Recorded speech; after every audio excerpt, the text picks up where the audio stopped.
बहुत समय पहले की बात है, जब रविदास जी नित्य सुबह ठाकुर जी की पूजा करने जाते थे, तो उनको मंदिर के बाहर 5 मोहरें मिलती थीं।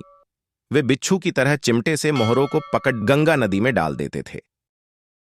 यह देखकर ठाकुर जी ने रविदास जी को एक दिन सपने में आकर कहा कि तुम इन मोहरों से भक्तों के लिए एक आश्रम बनवाओ।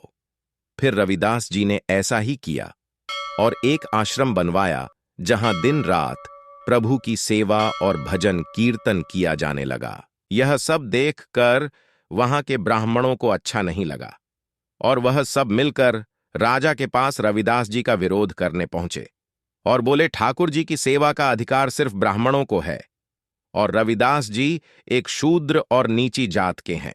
फिर राजा ने उनकी बात सुनकर यह युक्ति निकाली कि एक तरफ ब्राह्मण जन बैठे और दूसरी तरफ रविदास जी, और दोनों बारी बारी ठाकुर जी को बुलाए।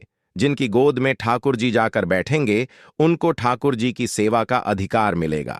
पहले ब्राह्मणों ने अपने मंत्रों से ठाकुर जी को बुलाया, परंतु ठाकुर जी नहीं आए।